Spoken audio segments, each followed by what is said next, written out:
Hello everyone, a very good morning and welcome to BYJU'S Exam Prep. Welcome to our daily Hindu analysis.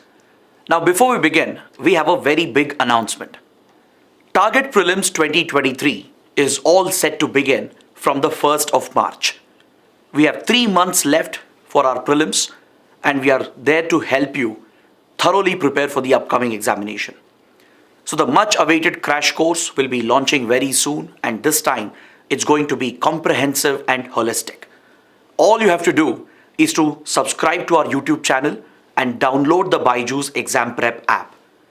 Starting from 1st of March, first we'll have a few strategy sessions on our YouTube channel where we will discuss how to prepare in the next 3 months that is available. Then we'll cover around 400 current affairs topics exclusively on the BYJU'S Exam Prep app. The idea is to help you cover all the topics that are relevant for prelims.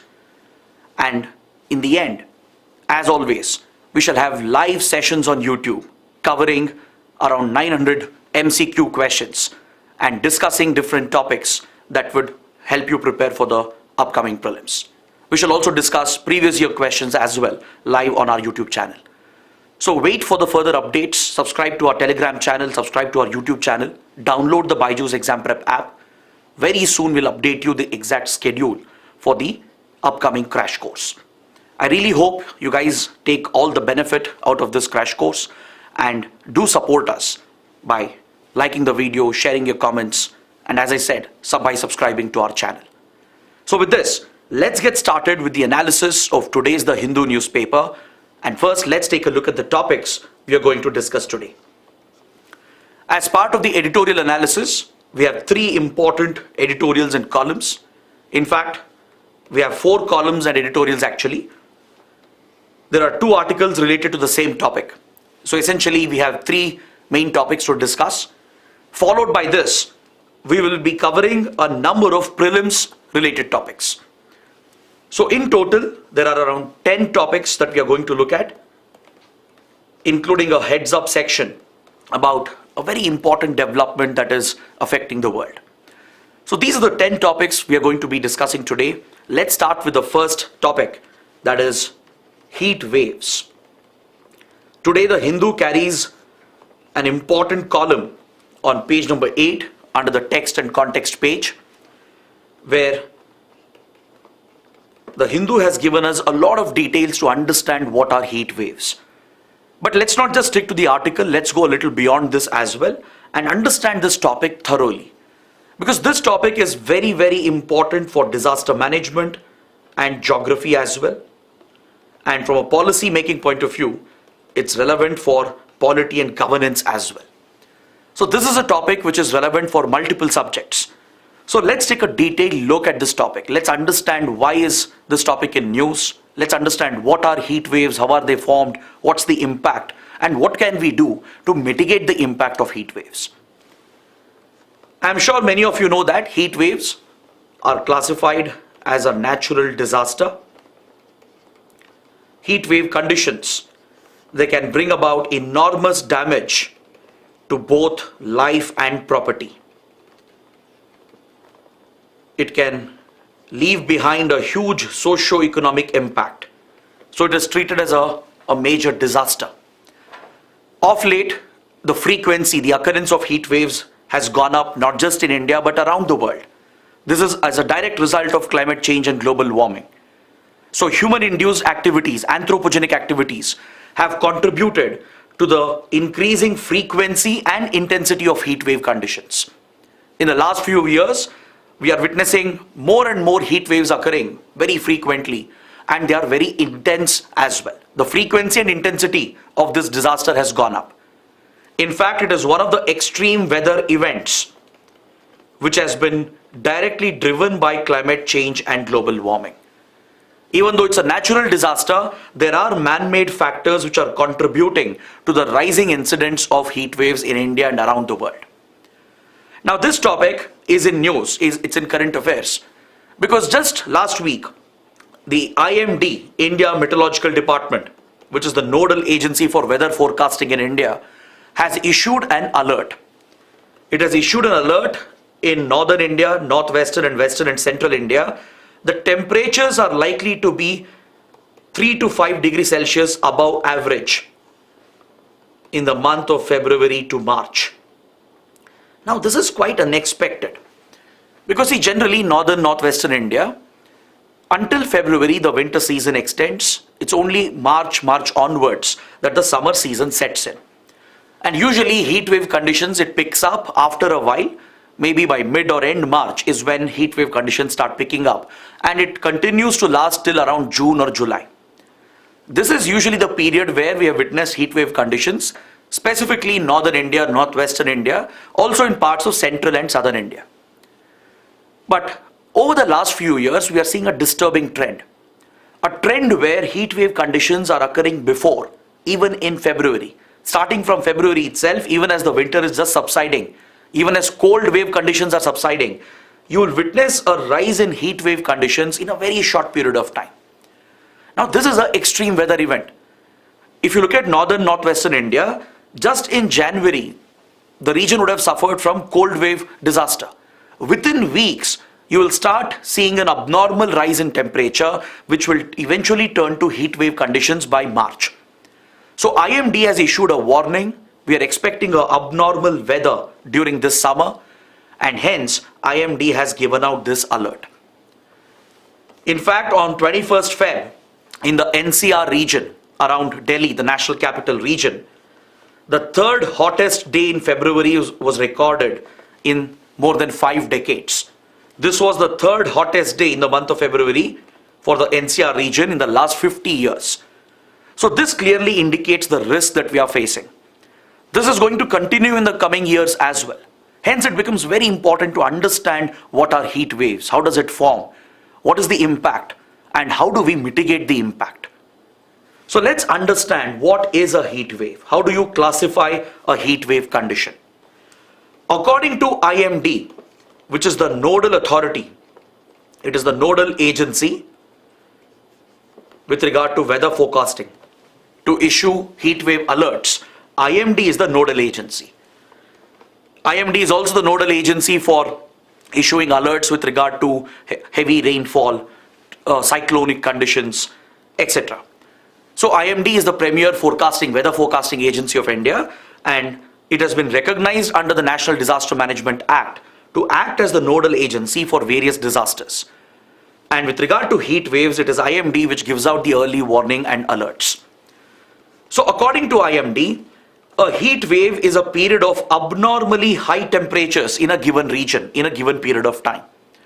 If the actual maximum temperature of a given place is significantly higher than the normal maximum temperature, then this is described as a heat wave condition.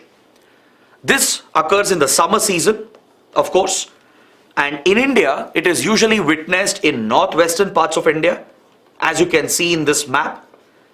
This map, it roughly represents the hazard vulnerability map of India with regard to heat waves. This is the hazard vulnerability map with regard to heat wave disaster.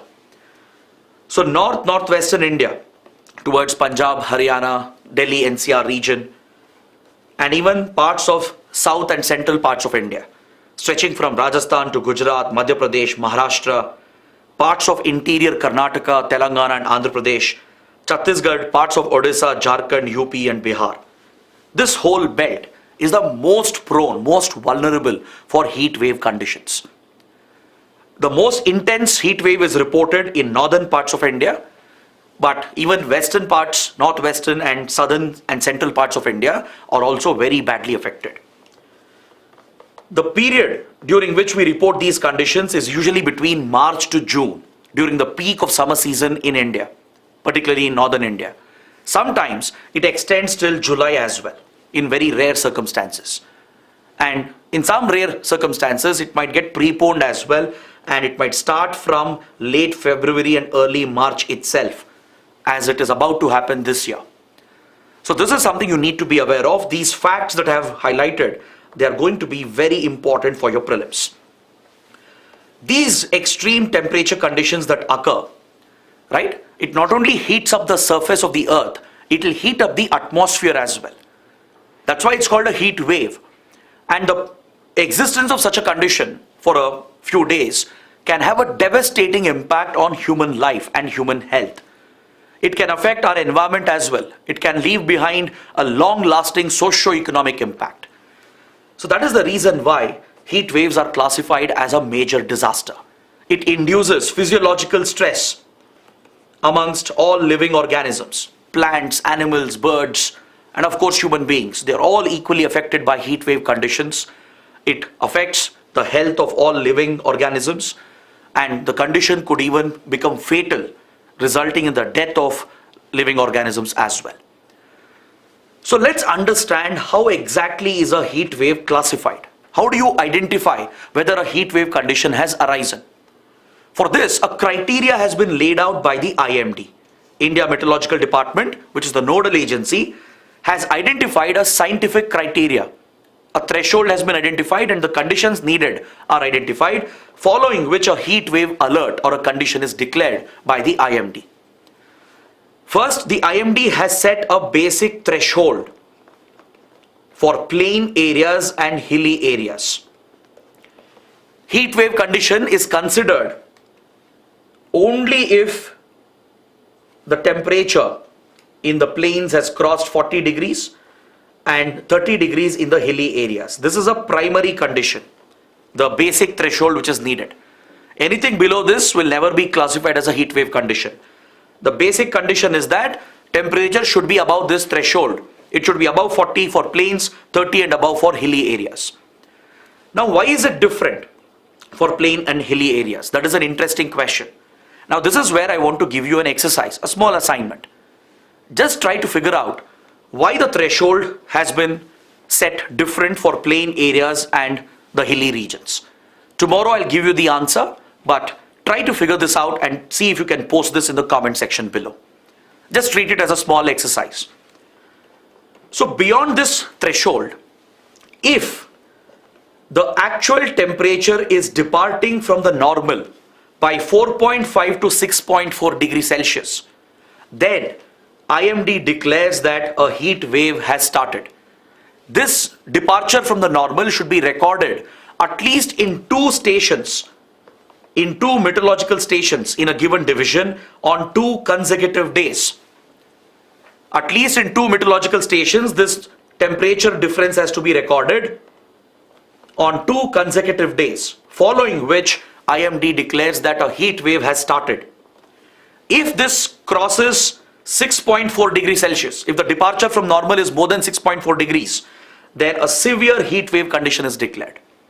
For example, let's say today the temperature in Delhi is 47 degrees Celsius. Tomorrow also it is 47 degrees Celsius. This is the actual temperature which is getting recorded in 2 stations for 2 consecutive days. But the normal temperature for today and tomorrow, the normal average temperature for Delhi is just 41 degrees Celsius. Delhi is a plain area. So the threshold of 40 degrees Celsius is already there. Instead of the normal temperature of 41 degrees, Delhi is reporting 47 degrees, which is a departure from the normal, right? So this indicates that a heat wave condition has started in Delhi. If this is recorded for 2 days at 2 stations, IMD declares a heat wave alert for the Delhi NCR region. That is how the criteria has been set. Then, the other condition is that irrespective of the departure, doesn't matter what the departure from normal is, if the temperature of a given area crosses 45 degrees Celsius for 2 consecutive days, then a heat wave is declared. If it crosses 47 degrees Celsius, irrespective of what the departure is, and if it is recorded for 2 consecutive days, then it is declared as a severe heat wave condition. So these are the 2 specific criteria that IMD has identified. Again, these factual points might be relevant for prelims. Not so much for your mains, but for prelims, yes. So let's understand what role is climate change playing here. Let's understand the mechanics behind this process. What exactly causes a heat wave condition? What are the natural phenomena involved? And how human activities have contributed to this? How global warming has accelerated the frequency and intensity of heat wave conditions? See, heat wave being a weather and climate related phenomena, it is obviously influenced by atmospheric currents, wind currents, by sea surface temperature, etc. All these processes, they're all interlinked, they're all interconnected. The atmospheric circulation, the oceanic circulation, the temperature of the waters, right? The moisture, humidity level, they all play a role in determining the weather, the climate of a particular region, right? So heat wave condition is also the same. It is influenced by all these factors. If you look at El Nino and La Nina phenomena, they do have a deep influence on heat waves in India. I'm sure many of you would have heard about these unusual weather patterns that come up in the central Pacific, near the equatorial Pacific region, right? In and around the equatorial Pacific, that is between Australia and Latin America, between Peru and Australia to be more specific. Between these regions, in this part of the central equatorial Pacific, sometimes abnormal temperature conditions come up. If the waters of the Pacific here, if it is cooler than usual, if it is unusually cooler, then it is referred to as the La Nina condition. This has a global effect on weather patterns in multiple countries. If the waters in equatorial Pacific between Australia and Peru, if it is much cooler than the normal, this triggers a cycle of events which alters weather patterns around the world, including India. It has a deep influence on the Indian monsoons, for example. Similarly, the opposite of this is El Nino. El Nino is a condition where the temperature in the equatorial Pacific is much warmer than normal. Between Australia and Peru, in these equatorial waters, if the water surface temperature is few times higher than the normal, this again influences the global weather pattern, and usually it has an adverse impact on Indian monsoons. If, let's say in this year, we are witnessing a El Nino event. In El Nino years, Indian monsoon is badly affected. There's a negative impact on the Indian monsoons. So warmer conditions in the equatorial Pacific is not good for Indian monsoons. It even leads to drought conditions in India, whereas it causes massive floods in Australia, right? So it has varying degree of impact around the world. Similarly, La Nina has the opposite impact. La Nina is usually seen as good for Indian monsoons, brings more rainfall to South Asia, but the same phenomena could lead to droughts and forest fires in Australia, right? So depending on the region, the impact of these phenomena, they vary.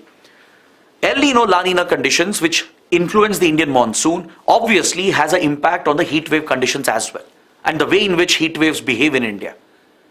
During La Nina years, it has been noticed that heat waves extend further into southern India. Heat waves, which are usually limited to northern, northwestern India and central India, extends further down south towards Karnataka, Telangana and Andhra Pradesh during La Nina years. For example, last 3 years were La Nina years for India, right? So the rainfall has been pretty good. But we have seen that the heat wave conditions have extended much further into southern India. The opposite happens during El Nino years. This year, 2023, is expected to be a El Nino year, where you will get warmer conditions in the equatorial Pacific. Rainfall might be affected in India, leading to possible drought conditions. So when El Nino condition occurs, heat wave is often limited to northern, northwestern India. Now that is the link, the connection you need to understand between El Nino, La Nina and heat waves in India. Again, a possible prelims question. So during La Nina years, heat wave conditions might extend to southern India as well. But during El Nino conditions, it is largely restricted to northern, northwestern India. Now, let's see how exactly these heat waves form. What are the processes involved? There are two reasons which could result in the formation of heat waves, which results in the heating up of the atmospheric air. One is, of course, warm air being produced locally itself. In a given region, warm air is being produced within that region. This happens when the air is warmed by the high land surface temperature. This is one possibility.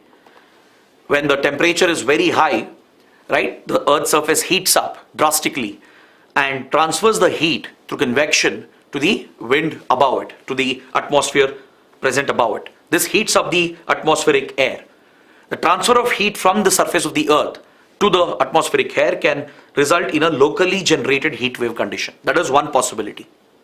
Or the air which is sinking down from the above gets heavily compressed, resulting in hot air being present near the surface. We'll see what phenomena causes this. Certain weather patterns can cause warmer air to sink, leading to the compression of the atmospheric layers and thus warming up the air closer to the surface of the earth. This is one more possibility. Or it could be a combination of the two. These are locally generated heat waves within a particular region. Along with this, heat wave can be imported from another region. Warm air could flow into our country, which could heat up the atmospheric air. Even this is possible, or it is a combination of all the three. So India, the Indian subcontinent, receives warm air during the summer season from West Asia, from the Gulf region, Afghanistan and Pakistan as well, and also from across the Arabian Sea. The western parts of India, they heat up phenomenally during the summer months. From Afghanistan, Pakistan, Arabian Sea to the Gulf, this whole region heats up drastically, and the winds which blow bring the warm air towards the Indian subcontinent, thus contributing to significant rise in temperatures in northern and northwestern India. Alright, so combination of these reasons is usually responsible for very intense heat waves in India. So when you have a strong upper atmospheric westerly winds, the westerlies which flows from the Mediterranean, it comes in from the Atlantic, from Europe. From the Mediterranean, it flows across West Asia, Central Asia, the Caspian Sea, and reaches the northern, northwestern parts of India. Westerlies have a huge impact on the weather patterns of northern, northwestern India. It brings rainfall as well. It's called western disturbances. This phenomena introduces an upper atmospheric circulation during the summer season, and as the wind is blowing from west to east, right, as the westerlies are coming from west to east, it means that it is moving with the rotation of the planet. The earth rotates from west to east. It means this wind circulation is so strong enough that it's able to beat surface friction. Since it is circulating in the same direction of the earth, it's able to beat surface friction and then travel towards the east, travel towards India, towards the Indian subcontinent. It essentially means that the energy to run past the surface of the friction of the surface of the earth is coming from the above, coming from upper atmospheric circulation. There is intense push from the upper atmosphere when westerlies kick in. The air keeps descending. It gets compressed as it reaches the surface of the earth, thus leading to the warming up of the atmospheric air closer to the surface of the earth. Alright, so this is one of the phenomena responsible for triggering heat wave conditions. Right, the westerlies which come in, they are moving with the motion of the earth. It means there is an intense energy which is coming from the upper atmosphere, which is pushing the wind towards the Indian subcontinent. This upper atmospheric pressure pushes the air down. The compression of these atmospheric layers causes the air to heat up near the surface. This is a major factor. The other factor is the lapse rate. Lapse rate refers to the rate at which temperature is declining from the surface to the upper atmosphere. As you move from the surface of the earth towards the upper atmosphere, the rate at which temperature is falling is the lapse rate. Recently, we have noticed that lapse rate has been declining as a direct influence of global warming and climate change. Human-induced global warming has heated up the upper atmosphere at a faster rate. So today, as you move up from the surface to the upper atmosphere, the rate of decline in temperature is lower. It is declining because the atmosphere has been heated up by greenhouse gases that we have released. So this is holding more heat in the mid and upper layers of the atmosphere that transfers the heat further to the atmosphere closer to the surface of the earth. So this sinking air,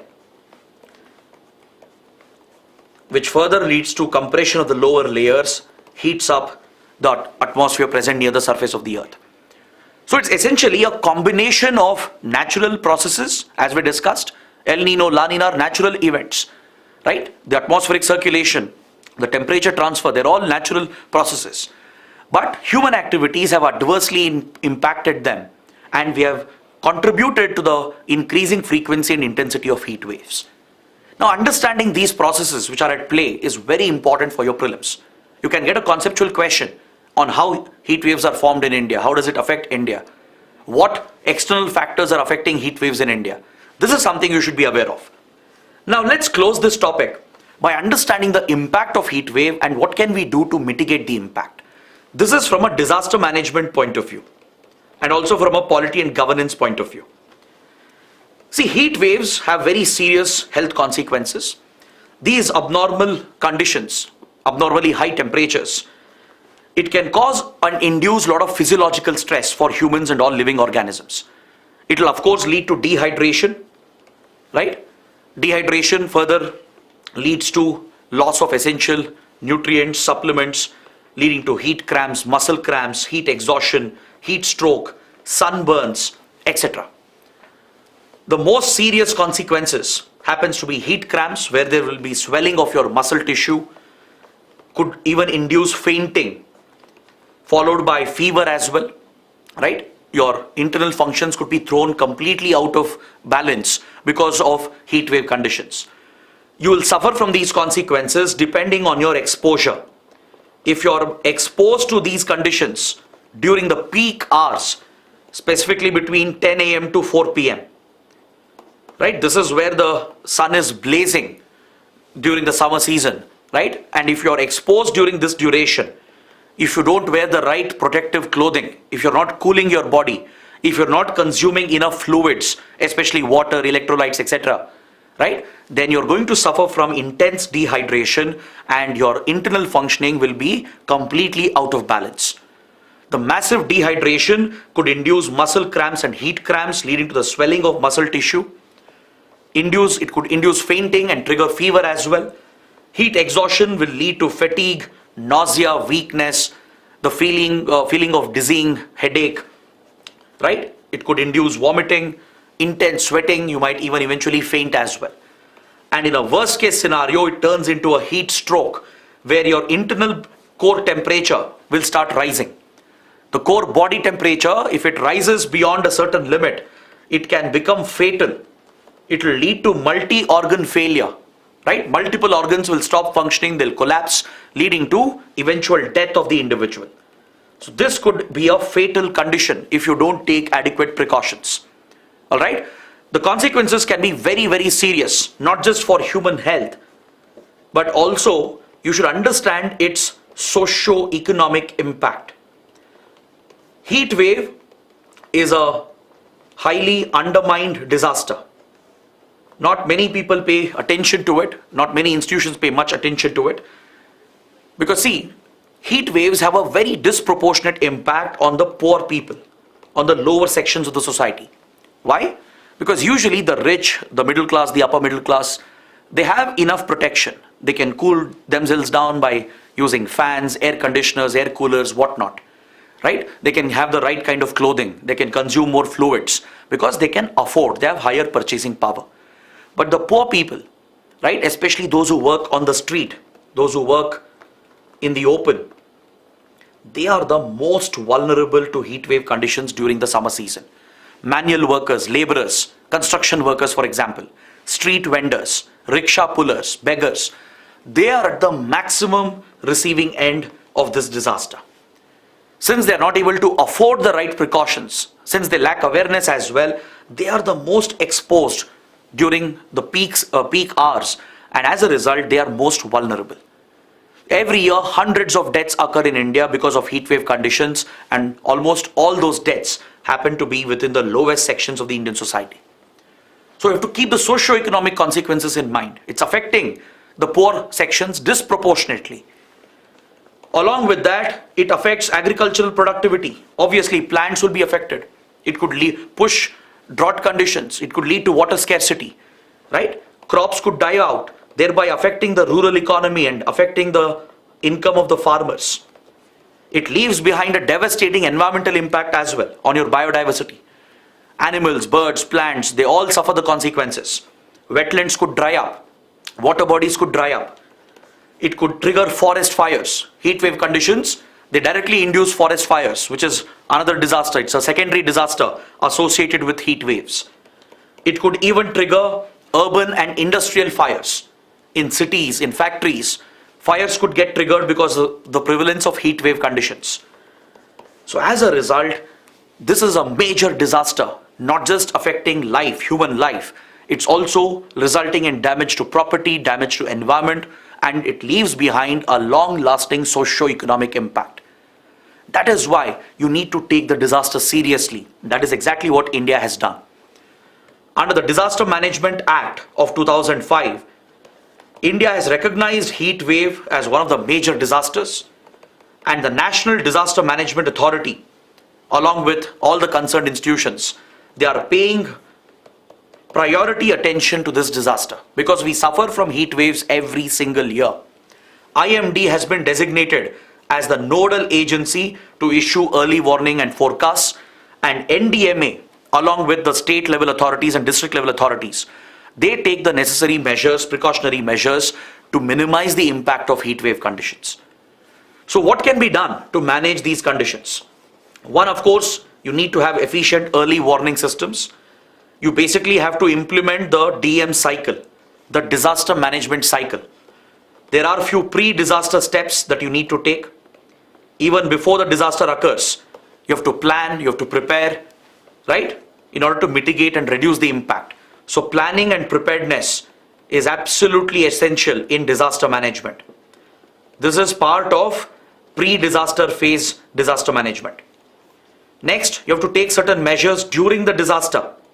When the disaster is underway, there are few emergency measures which have to be taken to provide immediate relief to the affected communities.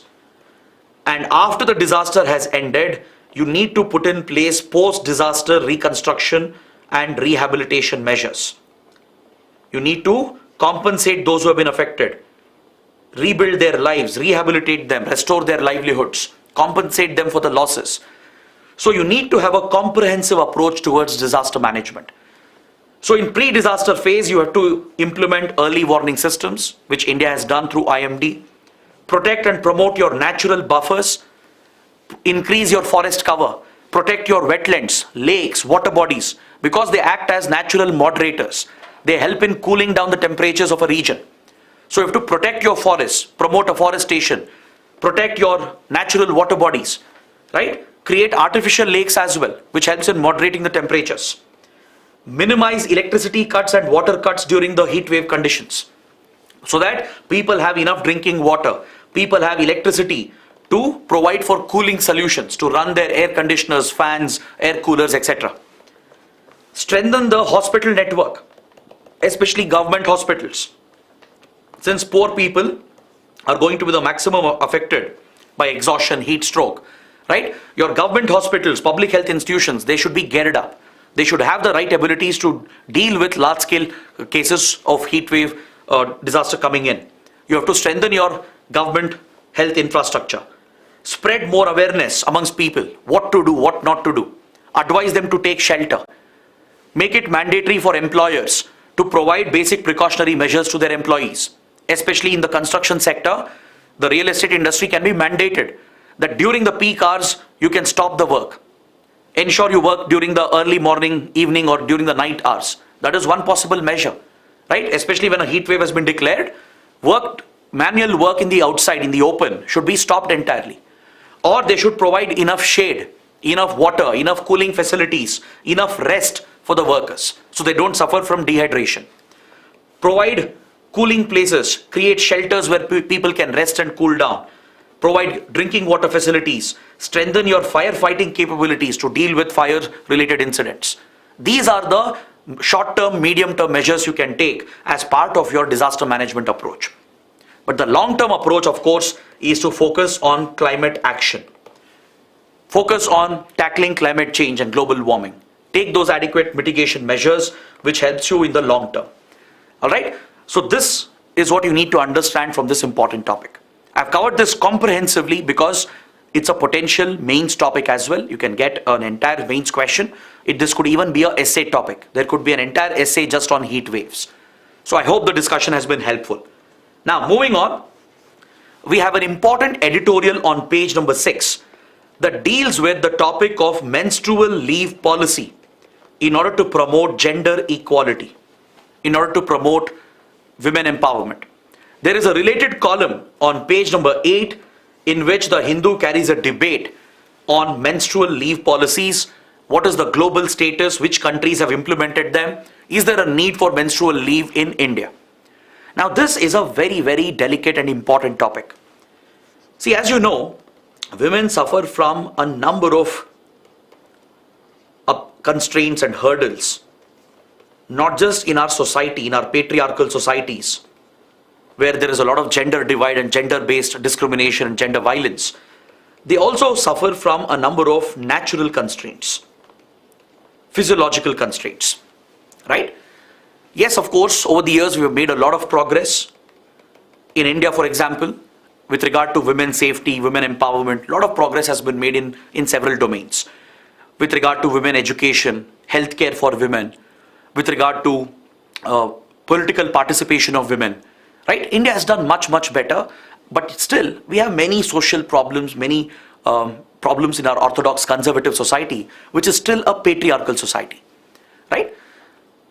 But with regard to women rights, gender equality, women empowerment, when you look at this topic broadly, one important issue which comes up is the reproductive and sexual rights of women. This is where few positive changes have happened in India, but there are some places where we still need to make improvements. For example, look at maternity leave.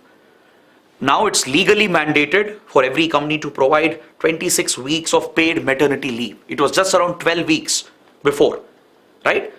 India took a landmark step by amending the Maternity Act, and we have provided for 26 weeks of paid leave, which allows pregnant women to rest, to look after the infant as well, look after their own health as well, without the fear of losing their job, without the fear of compromising their career, right? This is a landmark step, a very progressive step, because even in many developed countries, many Western industrialized countries as well, you don't have such a long duration of paid maternity leaves. So India is many steps ahead in this regard. But of course, there are many other social problems in India where in our patriarchal society, women are still oppressed, discriminated, and their rights are often violated. Amongst all the challenges they face, one issue is the suffering they go through during menstruation. That is when they have their monthly periods, right?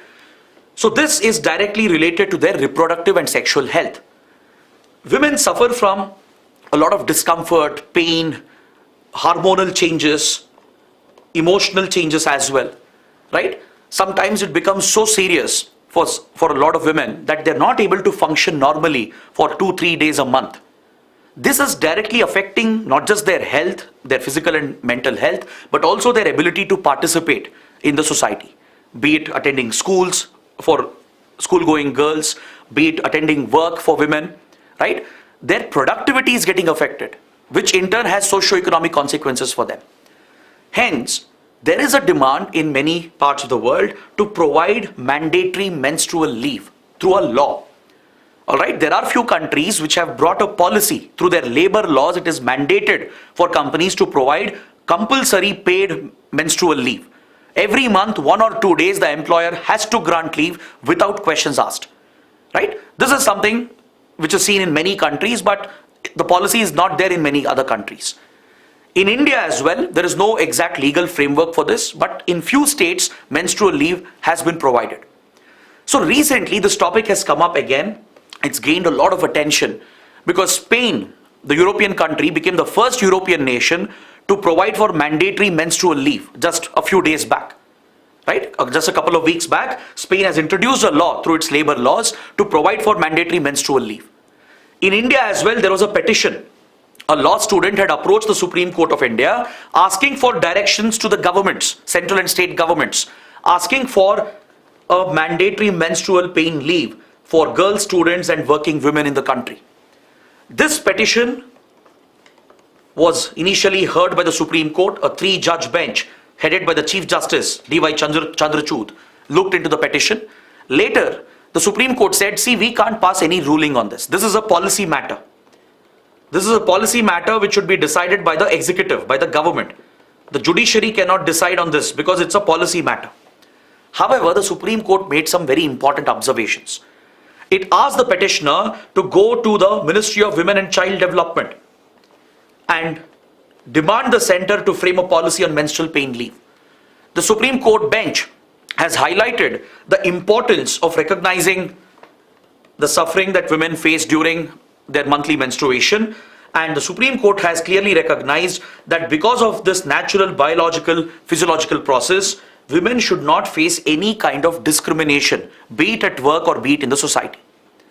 Now, when it comes to the topic of menstruation, in orthodox conservative societies, there is already a lot of stigma surrounding it, right?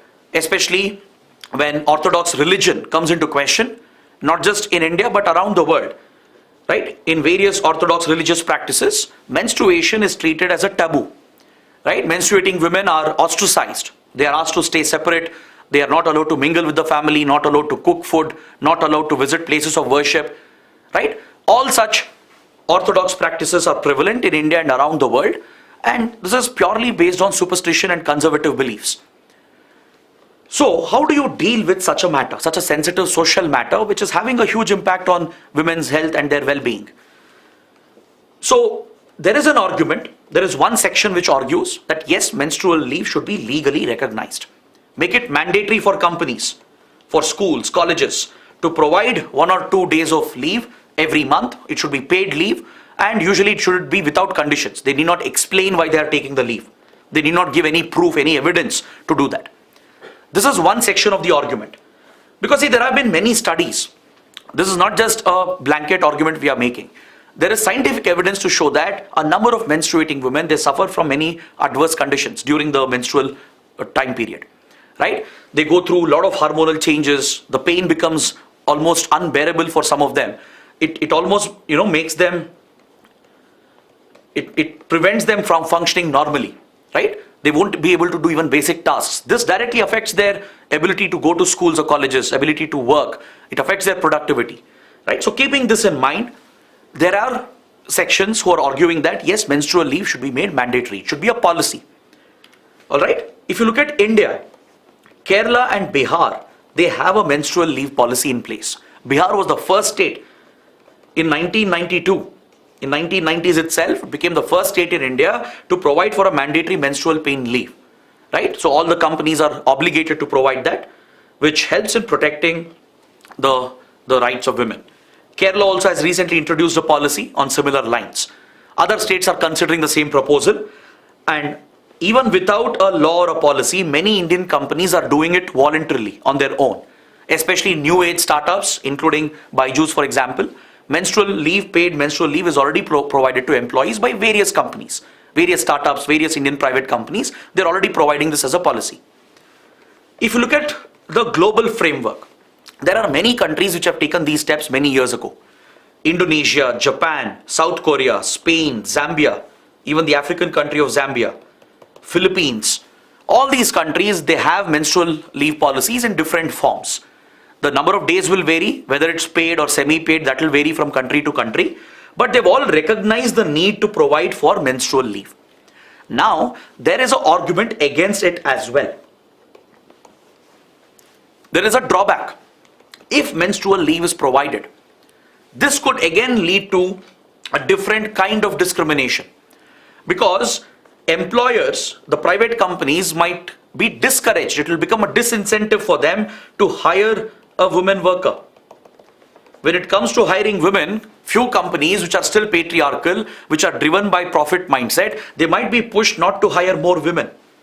It might further aggravate the stereotypes, the stigma, the discrimination that women already face with regard to menstruation. This is the argument of several activists, several women activists as well. Several women who are menstruating, they themselves argue against this. They say that there is no need for special treatment during menstruation. If you provide for mandatory leaves, it could lead to even more stigma at the workplace. They could be further discriminated. Employers might hesitate to hire more women because they will incur a loss. They'll have to pay the women for the work they're not doing, and they have to, incur extra additional costs for that. So this could become a new discrimination against women, and it could further the stigma and stereotype that already exists. So this is a very valid criticism, right? A valid argument against menstrual leave policy. So this is still a debatable topic. That is why the Supreme Court has not directly interfered here. The Supreme Court has recognized the need for it, but it has told the petitioner that please approach the government. Ask the government. It's a policy matter. It requires intensive discussion. It requires a lot of debate in the parliament. So go to the government, go to the Ministry of Women and Child Development and push them for a menstrual leave policy. So there needs to be a discussion, a policy debate on this sensitive topic. That is what you need to understand from this article. Next, moving on to another important column from page number 7. Let's talk about regulation of OTT platforms in India. The author here is talking about how to regulate OTT platforms. What is the status of regulating OTT platforms in India? OTT stands for over-the-top platforms. It's basically nothing but your streaming services. All the streaming platforms which are streaming content, which are streaming media and entertainment services over the top of the internet.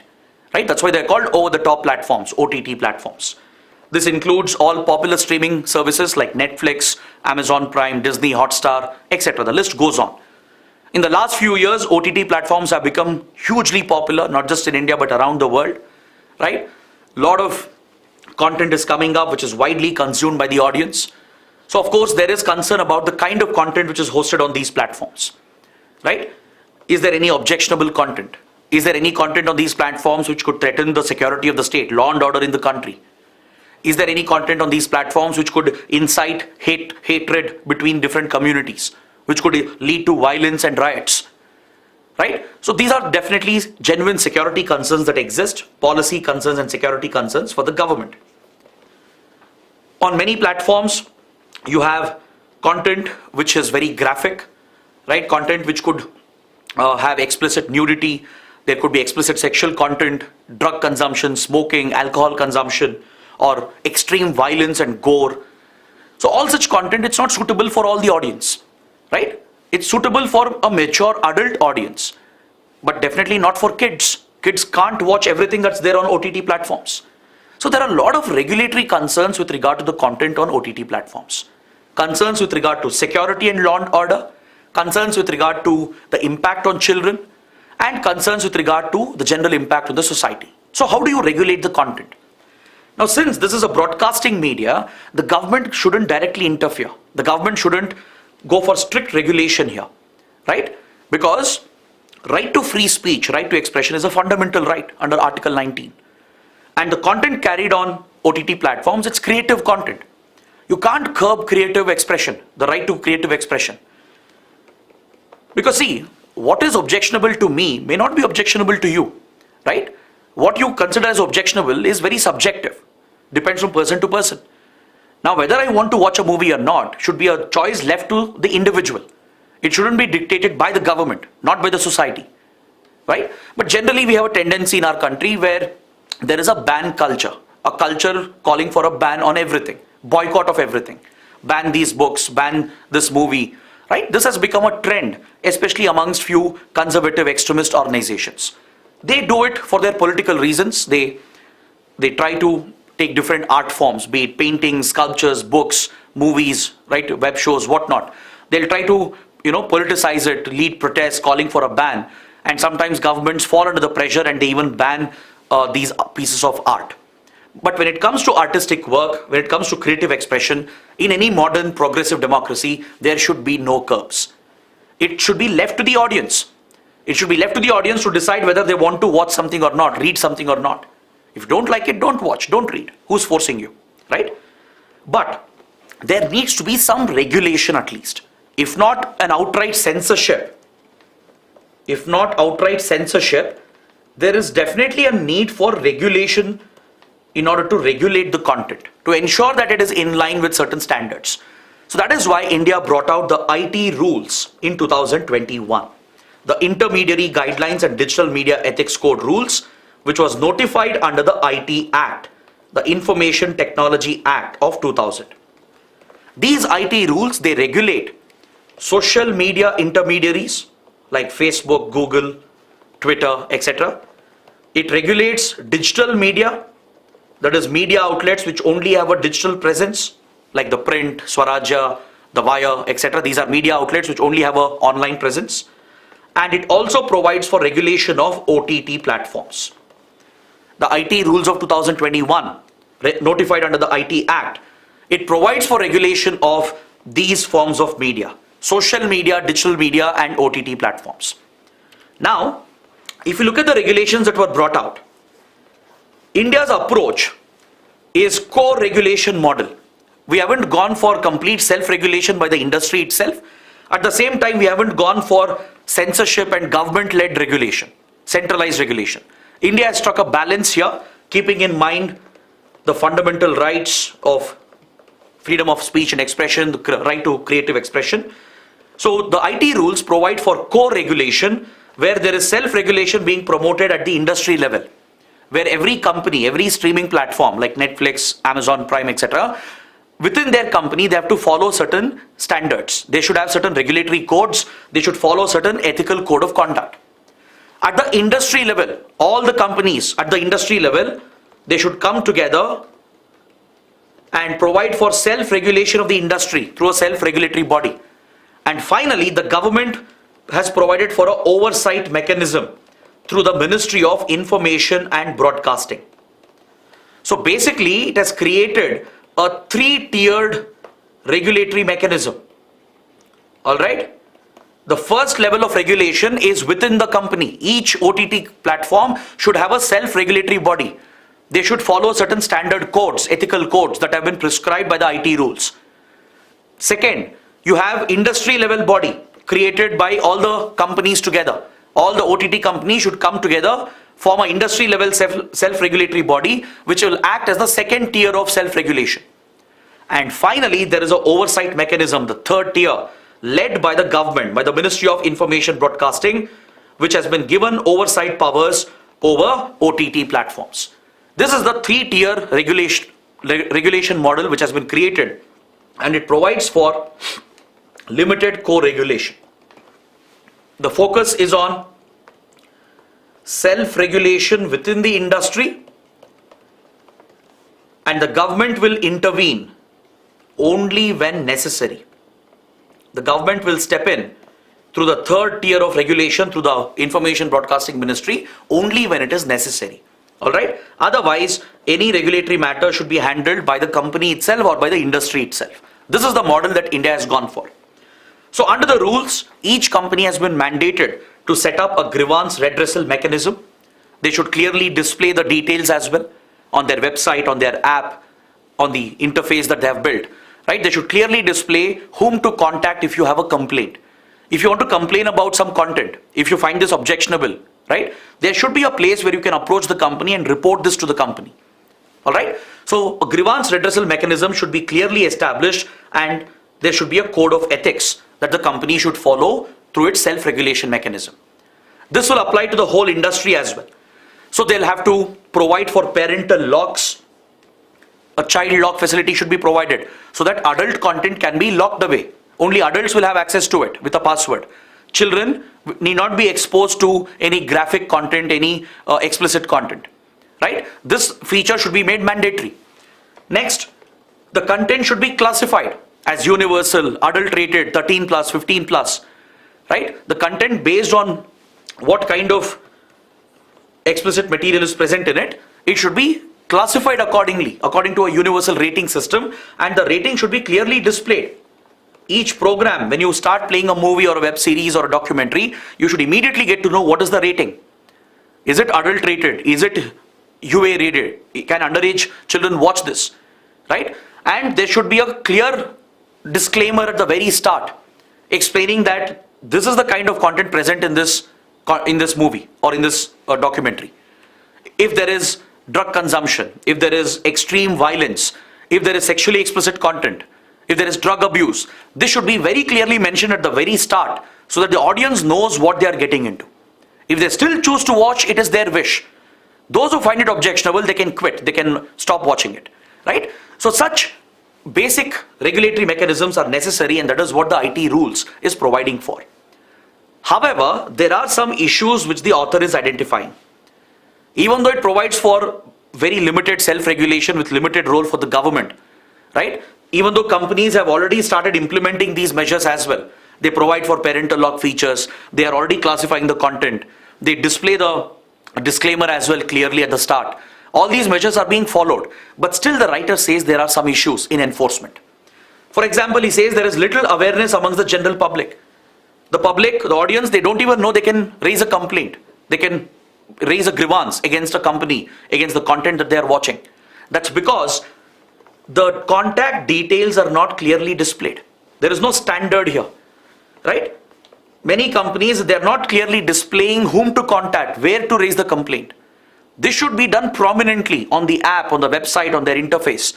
This should be mandated by the rules. This is where the rules have a shortcoming. It has not specified the standard, the format, the font, the design, for how long should they display, where should it be displayed. These specifics have not been mentioned. So different companies are putting it up at different places. Some smaller OTT platforms, they have not even created a grievance redressal mechanism, and this is a shortcoming.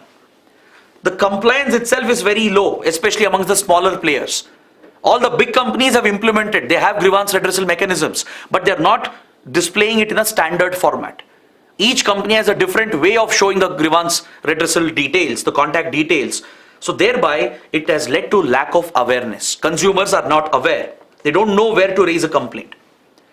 Also, it should be made mandatory for them to publish the decisions they take regarding these complaints. This is another important suggestion the writer is giving.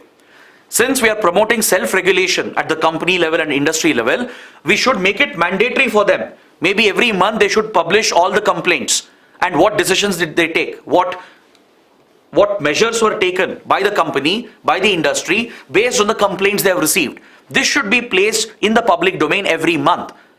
Writer is suggesting this because it will introduce more transparency. It will provide for standardization. Now see, for example, if you look at movies which are regulated by the Censor Board of India, the anti-tobacco messages are very clearly displayed. There is a law, it is embedded into the law, right? The ads that you see against smoking, the exact format of the ad, the duration of the ad, everything has been specified under the law. Similarly, there is a rule for films under Cinematograph Act, which describes for what duration and how, in what format should you display the disclaimers. For example, movies, they say that animals have not been hurt. It's all graphics, right? They give a disclaimer saying it's all fictional, does not hurt the sentiments of any community. All of this has been specified through a law, the specific details, how the message should be displayed, where, for what duration. The specific details are mentioned in these cases. That is something should be done for IT rules as well for OTT platforms. Because right now each company is following its own format. There is no standardization. The disclaimers they show, it will come only for a couple of seconds. It is placed in a small corner at the top. The audience may not even see that. So there should be a standard set by the government. The disclaimers, the rating, they should all come prominently at the very start. Right? For what duration it should be shown. All of this could be specified by the government. Finally, the government should promote more transparency. There should be an independent audit whether the companies are following the standards, the regulations. This is not taking place right now. The self-regulatory bodies have to place the complaints, the decisions in the public domain. And the third tier of regulation, which is the interdepartmental committee headed by the Secretary to the Ministry of Information Broadcasting. This committee should be given statutory status. If you look at any such regulatory bodies formed by the government, they often have statutory status, they have legal backing. In this case, the interdepartmental committee headed by the Secretary to Ministry of IB, who will take the decisions regarding regulating OTT platforms, it does not have explicit statutory backing. Many Supreme Court decisions and High Court decisions, they have highlighted that only statutory bodies should regulate broadcast media. With regard to media and broadcast media, Supreme Court, High Court, they have repeatedly said that only legally backed authorities, statutory institutions, should have the powers to regulate them. In this case, the interdepartmental committee is not a statutory committee, right? It does not have direct legal backing. The IT rules has provided for a government led oversight mechanism, but it does not provide for specific legal backing to this committee. The secretary is acting in his official capacity as a government servant, as a civil servant. So this could lead to a vested interest where the government could block objectionable content which is affecting the government's image, or it could target any dissent and opposition, right, who are criticizing the government. If there is a movie, right, criticizing the government or criticizing government policies or government leaders, the government official could step in and get those movies blocked, which is a violation of your free speech and free expression, right? So that is the reason why the writer is recommending statutory status to this oversight mechanism, the third tier of regulatory mechanism. These are the various suggestions that the writer is offering. Now, this topic is very important for Indian polity, for internal security as well, because regulation of new media, new age media is very, very important. Social media, digital media, OTT platforms, they have created many opportunities. They have many advantages, but they have many drawbacks as well. So that is why the topic is very important. You should know what the rules are, what regulations we have, what are the shortcomings. Now coming to the last part of the discussion, we shall quickly go through a set of prelims topics, prelims only topics. On page number 9, we have an article related to cybersecurity. This article refers to a massive cyber attack which has been going on for many years on the popular platform GoDaddy. GoDaddy is one of the world's largest domain registrar and web hosting platforms. It's one of the largest platforms for hosting domain names, all right, for hosting web pages. Very, very popular platform. This platform has come under repeated cyber attacks, specifically a type of attack known as phishing. So for the purpose of prelims, you should know what is a phishing attack. UPSC could ask you a basic question here. So let me help you understand what is phishing. The term phishing is drawn from the act of catching fish. The name is based on that act. When you catch a fish with a fishing rod, what do? You place a bait on the hook to deceive the fish. The fish thinks it is actual food, right? The fish comes to consume the food, gets caught in the hook, and it gets caught by the one who is trying to catch the fish. So the fish was tricked. It was deceived by using a bait. Something similar happens in the cyber domain. There is a type of cyber attack where the targets, the victims, they are deceived or tricked by offering a bait. The cyber attackers, they use psychological methods, they use social engineering methods to change the behavior of the user, to make the behavior, the user or the victim, to make choices which they usually will not make. This is called social engineering. Through a well-designed campaign, right, you can trick the target. You can push them to open an email. You can convince them to download an attachment or place a phone call or make a transfer of money to a certain bank account. You can convince the victim to share their login ID, their password, credit card and banking information by deceiving them, by tricking them. This is done by using a bait, and hence these cyber attacks are called phishing attacks. For example, you might receive a mail which looks very authentic. It looks very official. You might think you got the mail from your bank where you're actually holding a bank account. But the attackers would have carefully designed the email. They would have used the same color fonts, the logos, right? The whole structure and design of the email, even the sender's address will have your bank name in between, right? If you're not aware, if you don't pay much attention, if you don't have enough digital literacy, it's easy for you to get tricked, to get fooled by this mail. You might think it's an actual mail from your bank. The mail will say that your account has been compromised, you have to change your password, please change it immediately. They'll give you that push. They'll add that sense of urgency to it. So they'll say your account has been attacked, there's been a cyber attack, change your password immediately. Now if you don't pay much attention, you'll think it's an actual mail from the bank and you're scared that you will lose your money in the bank account, so you'll immediately rush to change the password. You'll end up sharing your account details, your password details, your OTP or your credit card details. The moment you do that, you are a victim of a phishing attack. This can be done via text message, via phone calls as well. I'm sure all of us keep getting these spam messages that you have won a lottery, you have won an international holiday, right? You have won $1 million lottery. There is a Nigerian prince who wants to give you a job, right? Or you have won an award and we are inviting you to participate in the event to collect your award. All these are too good to be true. Any message, any phone call, any mail that you get, which is too good to be true, which is too good to believe, trust me, it's a spam. It's a phishing attempt. It's an attempt at social engineering. The attackers are tricking you. They're deceiving your mind to commit an action which you don't want to do. The moment you commit that action, you will fall prey to a phishing attack, right? You will end up sharing your sensitive information, maybe your banking information, your username, password. There are people who have actually believed they have won a lottery. They've transferred money as well to make the transaction happen. They'll say you have won $1 million lottery. You have to provide 1 lakh rupees for the transaction. Then we'll transfer the amount that you have won. Many people have fallen prey to this. They've believed it. They've transferred the amount expecting a bigger amount to be paid. Right? So such tricks which are used online, they are called phishing attacks. It's become very, very rampant and popular in the last 2-3 decades. Next, an important article related to polity and governance, related to the topic of manual scavenging. The Supreme Court has asked the government as to what measures has it taken to end manual scavenging. I hope everyone knows that manual scavenging is a menace. It's a social evil. What is manual scavenging? It's a practice where humans are forced by the system to clean and remove human excreta of other humans.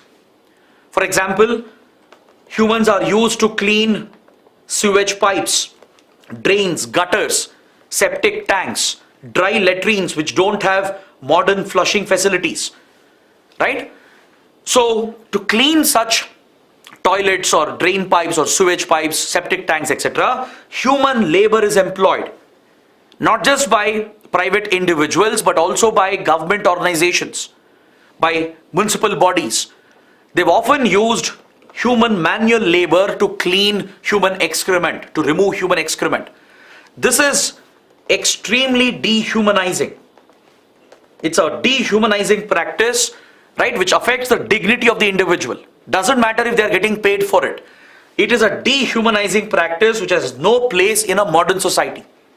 Today there are enough methods available to clean or remove human excrement without manual intervention, right? But still we have this practice going on in India, and this practice is at the very root of the notorious caste system of India.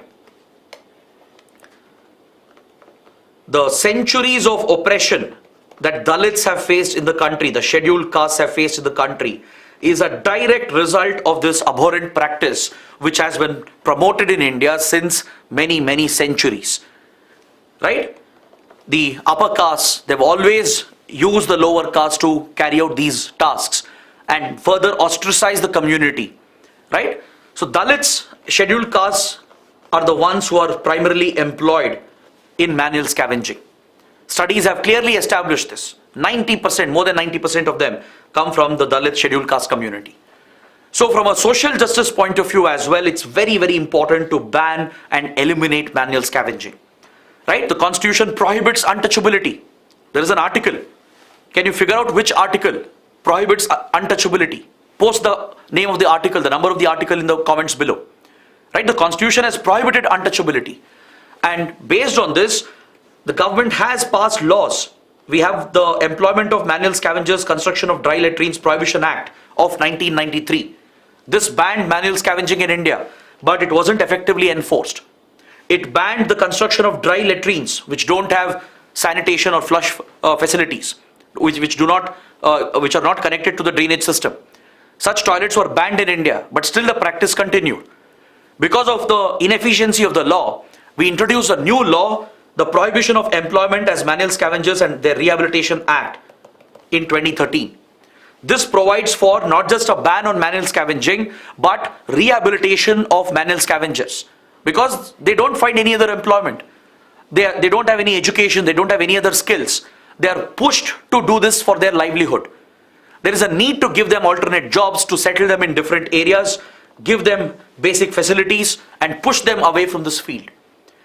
Unfortunately, many government entities have practiced this. The Indian Railways, for example, many government departments, right? Your municipal bodies, they've often used manual scavengers to clean drains and toilets, etc.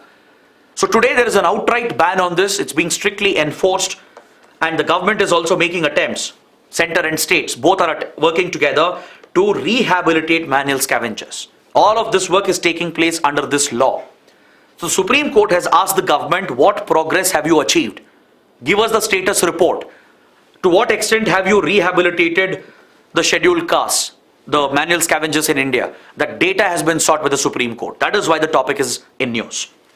Next, another important topic related to social issues related to women empowerment and women's safety and women's security. Is that clear? A government scheme called Mission Shakti is in news. The Supreme Court has asked the government why enough protection officers have not been appointed to deal with domestic violence cases.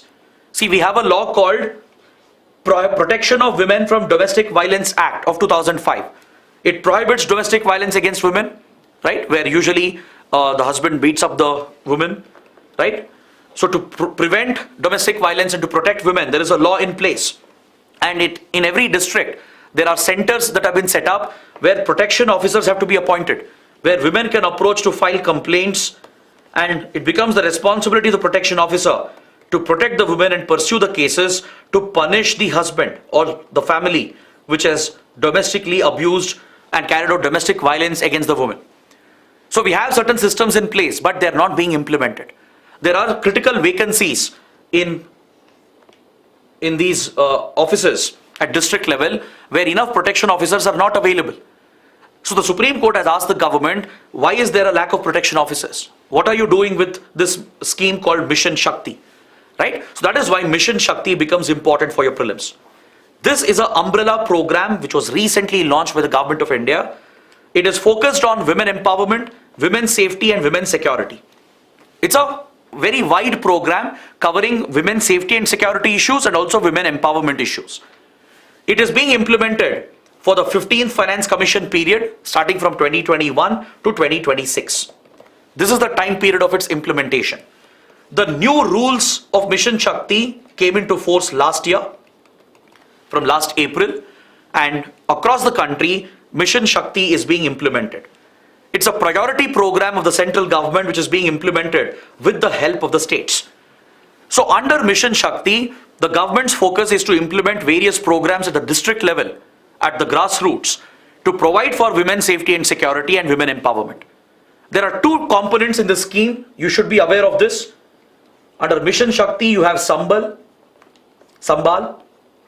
that is to ensure the safety and security of women, right? It mainly deals with women's security, safety issues.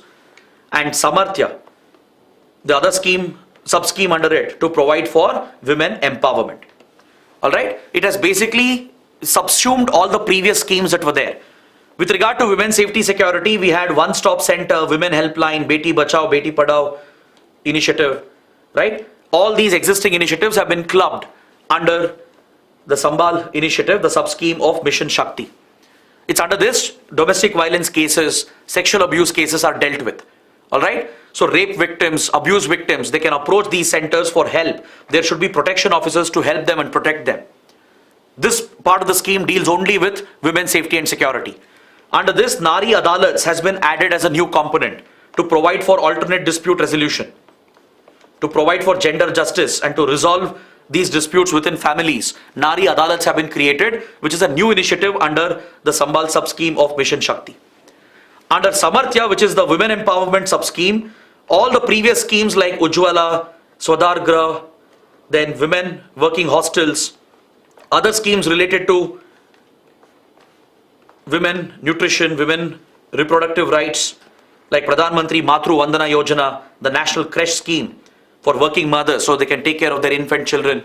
All these existing schemes related to women empowerment and women livelihood and women health rights, they've all been clubbed under the Samarthya component of Mission Shakti.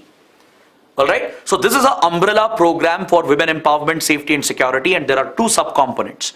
This is what you should know for your prelims. Next, the Banjara community is in news. There's an important article on page number 7 that refers to the Banjara community. So let's take a quick look at why this community is important, why is it in news. The Banjaras are basically a nomadic community. They're recognized as a scheduled tribe in many states in India. Right? They wear these colorful dresses. They're called by different names in different states. And the word Banjara, it's a combination of Vanaj and Jara. Vanaj means trade. They're basically traders by profession. They're merchants. And Jara means travel. They keep traveling. They keep moving from place to place. So they're essentially nomadic merchants or nomadic traders. This has been their traditional profession, traditional occupation. Alright, they've been moving from different parts of the country. They've moved to other parts of the world as well. And their primary occupation is to trade, engage in local trade.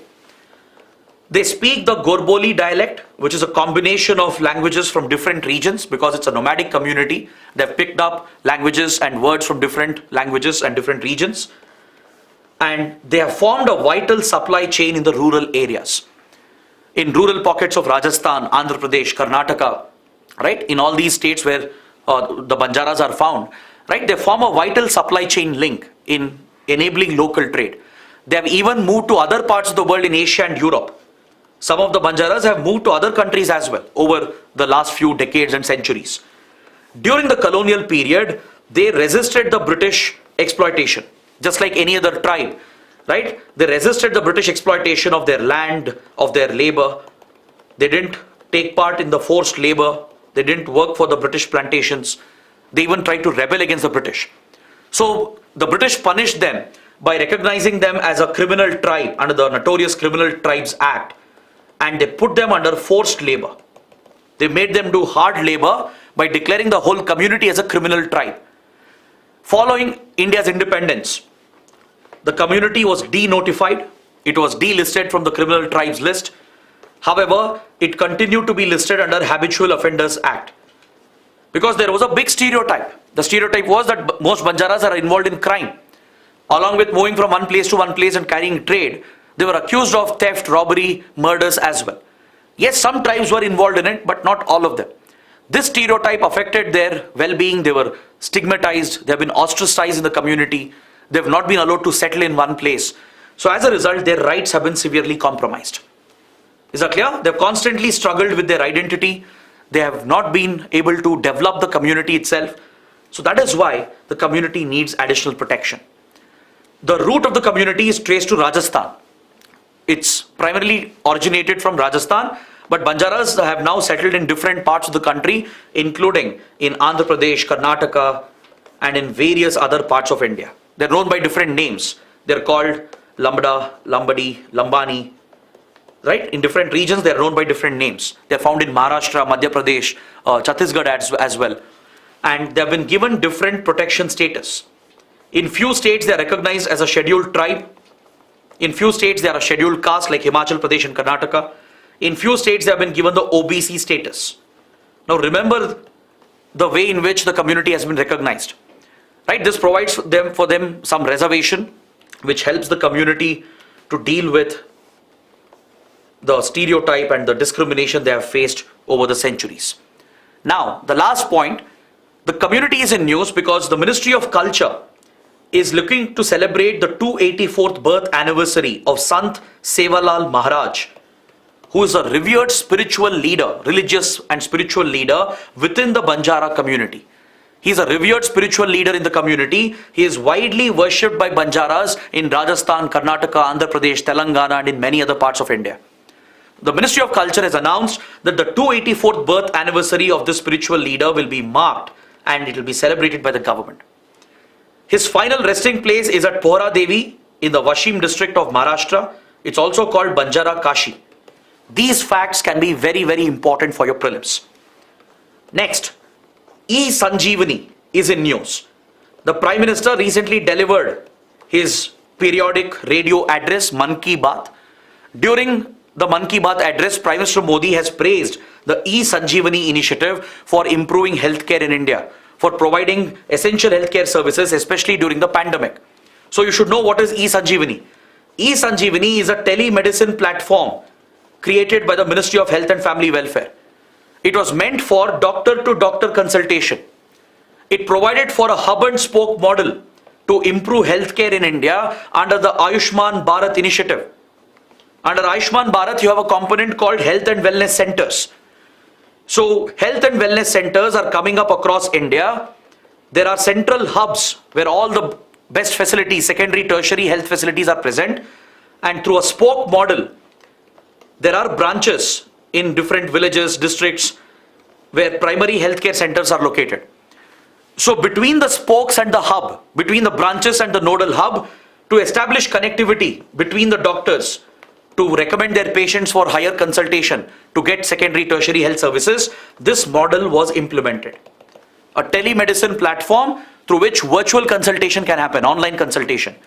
So doctors at the primary health centers can refer their patients to secondary, tertiary centers present at the hub, present in major centers.